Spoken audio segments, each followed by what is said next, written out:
शर्मा विराट कोहली की कमी हमें पहले भी महसूस नहीं हुई, इंग्लैंड के अंदर महसूस नहीं होने दी, तो होम ग्राउंड के अंदर क्या महसूस होने देते। उसके बाद जिस तरह की ओवरऑल परफॉर्मेंस रही, अब देखिए जायसवाल ने स्टार्ट किया, उसने 175 रन और रन आउट हुआ लड़का, ठीक है। इस पूरे मैच में अगर बात करें आराम से आता और बड़ा मजा आना था कि अगर वो वेल डिजर्विंग भी था कि होना चाहिए था, ठीक है। उसके बाद आप बात कर ले शुभमन गिल भाई, वाट सेल्फलेस कैप्टन, 129 पे नॉट आउट होकर चला गया भाई। 21 रन रहते हैं, तुम 150 कर दो, कम से कम 150 कर दो। ये टीम है, ये टीम के लिए बिल्कुल ये टीम के लिए खेलना है। आप देखें उसके बाद आपने बात की कि वेस्ट इंडीज को क्रेडिट देते हैं, बनता है डेफिनेटली। डे 4 के अंदर उन्होंने बड़ा रेजिस्ट किया, बड़ा आकर पिच के ऊपर सो गए कि भाई नहीं माफी दे दो हमें, हम नहीं जाने वाले आज, ठीक है। उसके बाद आप जसप्रीत बुमराह की आखिरी बॉल के भाई नहीं मैं खड़ा हूं तो आप लोग ये देखो बच्चों को परेशान कर रहे हो, मेरे होते हुए नहीं कर सकते, उसने जिस तरह से आखिरी विकेट ली। उसके बाद भाई आप वाकई देखें कि कल के दिन में जायसवाल ने जिस तरह स्टार्ट किया, 63 स्टंप्स हुए थे, 58 रन चाहिए थे पब्लिक को, जरा ये भी बताते हैं। और 58 रन जो है 12-14 ओवर के अंदर। देखिए आज का मैच जिसने देखना था उसको चाहिए था कि सुबह सुबह उठे, क्योंकि आज हम उठे, हाँ जिस तरह हम उठे हैं भाई, उठ के आए हैं, क्योंकि हमें मैच देखने का शौक है। हमें इंडियन की जो इंडियन ऑडियंस हमसे प्यार करती है, हम उनके लिए उठ के आए भाई। जिस तरह मैच आज स्टार्ट हुआ है, केएल राहुल ने आके जिस तरह पहले एक ओवर में 6 मारा, फिर 4 मारा, फिर 6 मारा, अचानक भाई टेस्ट खेलते खेलते T20 मूड उसका ऑन हुआ, और ऐसा ऑन हुआ कि हमें पता था कि अब मैच ज्यादा देर नहीं चल सकता भाई। बदकिस्मती से सही सुदर्शन जल्दी आउट हो गया, शुभमन गिल आया, उसे वो छक्का चौका तो लगाया, तेज खेलते हुए ना उन्होंने कहा कि भाई बहुत हो गया, वेस्ट इंडीज का खेल अभी से खत्म करो, बहुत लंबा जा रहा है, क्योंकि स्कोर इतना नहीं है। जिस तरह 58 स्कोर था, वेस्ट इंडीज की पिटाई तो होनी होनी थी ना भाई। जिस दिन स्कोर अनाउंस हुआ भाई की बात है, हमें पता चल गया था वेस्ट इंडीज की दुर्गत बनने वाली है इंडिया में, और वो हमने बनते हुए देखी है। इंडिया ने ऐसे वेस्ट इंडीज का गला दबाया ना कि भाई वो 200 भी उन्होंने खुद करवाया। मैं आपको ऑन द रिकॉर्ड थोड़ा सस्पेंस तो है ना भाई, सस्पेंस आए, और कल को ये दोबारा इधर खेलने आ जाए, ये ना कहे कि अम्मी बड़े लड़के ले आए थे, अब कहेंगे वो आदमी के बड़े लड़के ले आए। ये भी बड़े हैं, विराट अभी जो है विराट दिल्ली में लैंड हो चुका है, लेकिन वो ऑस्ट्रेलिया के लिए हुआ है। इंडिया के जो भी प्लेयर हैं वो बड़े हैं, क्योंकि उनकी क्रिकेट में बड़े हैं। आप शुभमन गिल की बात करो, और जायसवाल यार कल का बच्चा 22 साल का 200 मारी जा रहा है, हमारे इधर 30 साल के हो गए हैं, उनसे थोड़ी बन रहे। जायसवाल पे एक बात मैं करना चाहूंगा कि वेव रिचर्ड का तरला काम कर गया कि इतना नाम, हाँ जी ब्रायन लारा बिल्कुल, और उसने जिस तरह से मतलब आकर वो उसकी बात मानकर जल्दी आउट हो गया, नहीं तो जिस तरह से उसने स्टार्ट किया था, ये कल के दिन में आपको वीडियो करनी पड़ जाती है। 15 ओवर के अंदर 15 ओवर के अंदर आराम से 120 हो जाना था। और भाई इंडिया को आदत है कि मतलब 5वें दिन की आदत रही नहीं है, वो कहते होंगे मतलब आज के दिन में जिस तरह उन्होंने खेला, उन्होंने कहा भाई लंच से पहले फिनिश करना है, और उन्होंने किया। आप देखें मतलब कमाल की इंडिया की इनिंग रही है कि अगर जायसवाल कल चल जाता, आपको ये मैच जो है वो कल के अंदर एंड होता। आज के दिन के अंदर जिस तरह शुभमन गिल की बात करें, सही सुदर्शन की बात करें, केएल राहुल की बात करें, मतलब सबने स्ट्रांग खेला। आकर हर एक ने यही कोशिश की कि मैं बस अगले 4 ओवर में राहुल 50 कर रहा है, चौके छक्के लगा के, 50 के बाद भी आके वो चौके छक्के लगा रहा है, वो वाकई T20 बना गया। सर T20 इंडिया को भाई देखे ना, आप जायसवाल की बात करें, वो आता है T20 बना खेलता। कल भी वो इसीलिए आउट हुआ कि पहले ओवर में 8 लगा दिया था। वो तेज खेलना चाह रहा था, वो कल के दिन में मैच खत्म करना चाह रहा था। वो नहीं चाह रहा था कि 5वें दिन में मैच है, वो नहीं चाह रहा था कि सारे बंदे दोबारा से आए, हर बंदा तैयार होकर दोबारा 5वें दिन के आए, सिर्फ वो इसलिए आउट हो गया, वरना मैच कल खत्म हो जाता। जायसवाल की बात करें, केएल राहुल की बात की जाए, वो बंदा ओडीआई नहीं बनाता, वो बंदा भी T20 बना खेलता, क्योंकि T20 के प्लेयर है। शुभमन गिल की बात, ये सिर्फ सही सुदर्शन वो थोड़ा सा स्लो खेला, क्योंकि वो टेस्ट का प्लेयर था, उसने कहा कि नहीं यार मैं अपनी नेशनल गेम खेलता हूँ। बाकी हर बंदा यही चाहता था कि मैच कल खत्म हो, और इंडिया अपने रिकॉर्ड जो खुद बनाती है खुद ही तोड़ती है। पहले ये रिकॉर्ड बनाती थी, 700 स्कोर करती थी, और अगली टीम को 200-250 पे आउट कर देती। अब इन्होंने नया एक तरीका पकड़ा कि 3 दिन के अंदर भाई टेस्ट मैच खत्म करो, हम इसे 5 दिन में क्यों लेके जाए। ये भैया एक अच्छे के बाद इंडिया के अंदर 5 दिन में 5 दिन का हुआ है, वही तो कह रहे हैं कि ये इंडिया पता नहीं इस दफा क्यों ढील दे दी वेस्ट इंडीज को।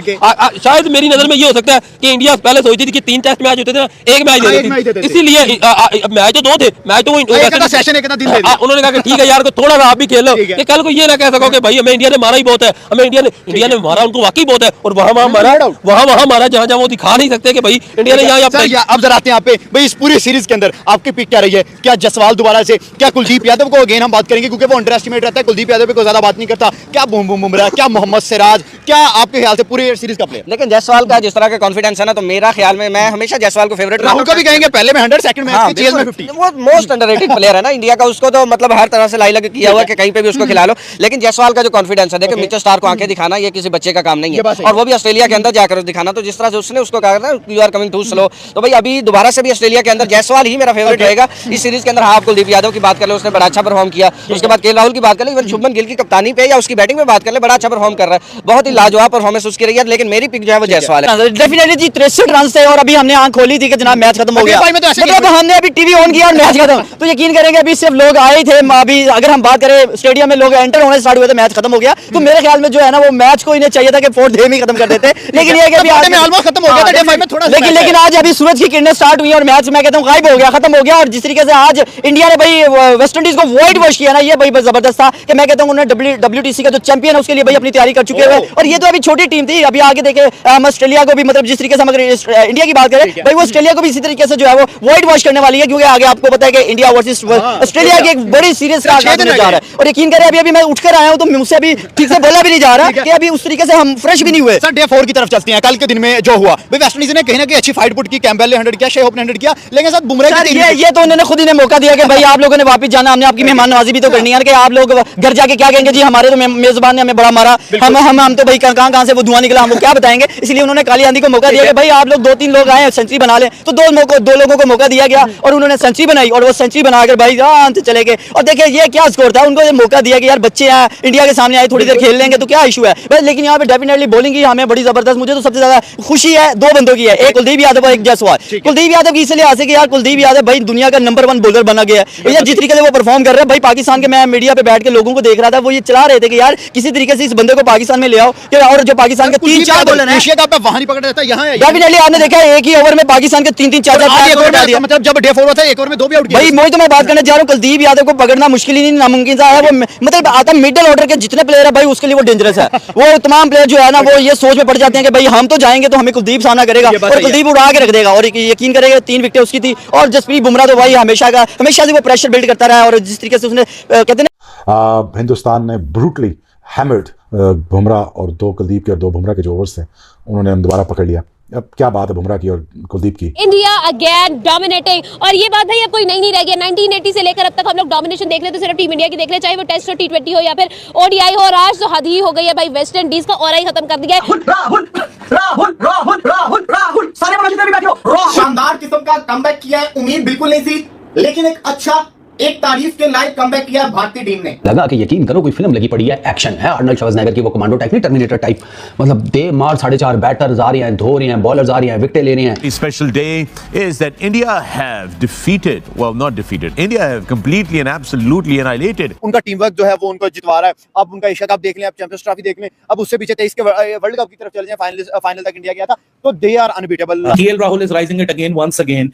यार क्या बंदा यार ये KL राहुल, यार क्या नर्व्स हैं इसके पास, क्या कंट्रोल है, क्या बॉलिंग की है जसप्रीत बुमराह और मोहम्मद सिराज ने वेस्ट इंडीज के आगे, और वेस्ट इंडीज को भाईजान सिर्फ और सिर्फ एक कम टोटल पे ऑल आउट कर दिया है। In total domination like you mentioned in your intro, all 3 aspects of the game, batting, bowling, fielding. हमने वेस्ट इंडीज को बहुत पीक पे दिखा है, खेले उनके अगेंस्ट। लेकिन ये जो कामरान ने बात की है कि हम कैसे वेस्ट इंडीज की बात करें, हमारा तो खुद वही हाल है। हम जब उनसे सीरीज हार जाते हैं, हम क्या वेस्ट इंडीज की क्रिकेट का रोना रोए। हमने भी तो एक पीक देखा और अब हम ये हाल देख रहे हैं अपना। सुदर्शन एक क्लासी प्लेयर है जो ग्राफ बना के खेलता है, उसने आते सारे छक्के नहीं मारे, उसने चौके मारे हैं। All credit goes to 2 players only, 2 भाई दोनों तो भाई। लाइक मैं कहता हूं कि वो इतना डोमिनेट कर रहे हैं साइड्स को कि और 2-4 साल है, यकीन करें। हम जैसे कह रहे हैं ना कि हमारी क्रिकेट तबाही की तरफ जा रही है, इंडिया के साथ कोई खेलेगा ही नहीं, ऐसी फॉर्मेंस रहेगी। वो कहेंगे भाई जब हमने होने ही सीरीज जाना है। ये टेस्ट मैच ड्रॉ करना भी बड़ी अचीवमेंट है, लेकिन वो रिस्पांसिबिलिटी नजर नहीं आई, वो अप्रोच नजर नहीं आई। वही जो पहले टेस्ट मैच में एज अ बैटर परफॉर्मेंस दिया, वही इस टेस्ट मैच में भी। अब बातें कुलदीप यादव पे, आपके लिए आपने अगर देखा हो तो आपके लिए थोड़ी सी हैरानकुन बात होगी एटलीस्ट क्रिकेट फैंस के लिए कि ये बेसिकली व्हाइट बॉल स्पेशलिस्ट माना जाता है, बट इसका पहला डेब्यू टेस्ट बॉलर के तौर पर हुआ 2017 में खेला। और उसके बाद जो हम बात कर रहे थे कि कुलदीप यादव उसके बाद टेस्ट ऐसे खेला जैसे वो ना शादियों के ऊपर टीम के बच्चे को नहीं बांटा जाता, जाओ देखा लाया और जा नान लाया, वो वाला चक्कर है, ठीक है ना। अब पहला ये खेले हैं 2017 में, फिर 1 साल के बाद 2018 में इनकी बारी आई। एक तो बॉलर भी वो बहुत बेहतर है। देखिए जिस पेस से वो बॉलिंग कर रहे थे, उन्होंने अंदाजा लगा लिया था पिच का कि इस पिच के ऊपर किस पेस पे बॉलिंग करनी है। पिच के अंदर बाउंस मौजूद था, जब बाउंस होता है तो वहां आप जो है ना छोड़ के बॉलिंग करते हैं थोड़ी दूर, वो भी वेरिएशन के साथ। हमारी जो T20 बॉलिंग का जो सारा फिनोमेना बन गया है, एक डिलेमा है भाई, तेज बॉल विकेट के अंदर करते रहो और कम ओवर रेट। यार ये वो पिचेस नहीं है कि जहां पे फ्लैट ट्रैक है बिल्कुल और अपने आप को बचाना है। या आपकी टीम जो है ना वो सिस्टम से बनती है। हम क्या कर रहे हैं, हम सिर्फ नेचुरल टैलेंट देख रहे हैं, सिर्फ नेचुरल टैलेंट देख रहे हैं। उसके ऊपर जो तुक्के में कोई प्लेयर आ गया, लाइक साइम अयूब जिस तरह आ गया तो आ गया, उसके अलावा हम सिस्टम पे काम करते ही नहीं है। वो यार जो पिछले लाइव सेशन में लोग कह रहे थे वेस्ट इंडीज भी जीत सकता है, ये हो सकता है, वो सब नहीं हो सकता भाई, नहीं हो सकता है, इम्पॉसिबल है। इधर से इंडिया इस मैच को हार जाए, दैट इज इम्पॉसिबल, मुमकिन ही नहीं है। चाहे वो जो होते हैं ना, अक्सर लोग कहते हैं 1% चांस, 0.1% चांस, मैं कहता हूं 0.1% चांस भी नहीं है, ये मैच इंडिया जीत चुका हुआ है। ये खत्म हो चुका हुआ मैच मेरी नजर के अंदर। दूसरा आउट हो, तीसरे की टेंशन पड़ जाती है। आप जयसवाल से लेकर जडेजा तक, इनफैक्ट बुमराह तक आपकी बैटिंग नजर आती है, वो भी छक्के चौके लगाने में माहिर है और किस तरह से विकेट को बचाना है उसमें भी एक्सपर्ट है। जिस तरह से भारतीय टीम ने आज वेस्ट इंडीज का तो रिकॉर्ड है ही है कि भारत के खिलाफ कभी भी नहीं जीती और अपने मुल्क में भुलाकर किसी को इतना इंसल्ट करना इट्स नॉट गुड। लेकिन क्या करें, इंडियन टीम है, उनको जीत का नशा है, उसके अलावा वो कुछ सोचते ही नहीं है। मैंने कहा ना, इंडिया क्यों कामयाब है, क्यों उनकी टीम नंबर 1 है। उनके प्लेयर यार, मैं बार बार कहता हूँ कि वो बाहर इतनी ज्यादा लीग्स खेलते ही, बल्कि खेलते ही नहीं अपनी लीग के अलावा, वो अपनी सारी डोमेस्टिक क्रिकेट खेलते हैं जो भी अवेलेबल हो, उनका सिस्टम बना हुआ है। इसलिए आप देख लें टॉप क्लास टीम है, तो यही कामयाबी है। तो हम लोगों को भी सोचना पड़ेगा, हमारी मैनेजमेंट को, कि हम लोग इन लड़कों को देना है एनओसी, कौन सी लीग खिलानी है, ये बड़ा सीरियसली अब सोचना पड़ेगा। हमारा शाहीन अफरीदी हो गया या जो भी फास्ट बॉलर है, वो उस तरह विकेट क्या पेस भी नहीं लेके आ सकते इन पिचेस के ऊपर। बट आप देखो जसप्रीत बुमराह की 16। तो हेलो गाइस, आज वेस्ट इंडीज़ और इंडिया का मैच था और इंडिया मैच को आसानी से जीत गया है। इंडिया की इस जीत पर आप लोग क्या कहना चाहेंगे, कमेंट करके बताइए। पाकिस्तान टीम का रिएक्शन आपको कैसा लगा? पाकिस्तान के खिलाड़ी और पाकिस्तान की मीडिया इंडिया की जीत को लेकर एकदम परेशान हो गए हैं, सोच रहे हैं कि भाई हमारी टीम ऐसा परफॉर्म कब करेगी।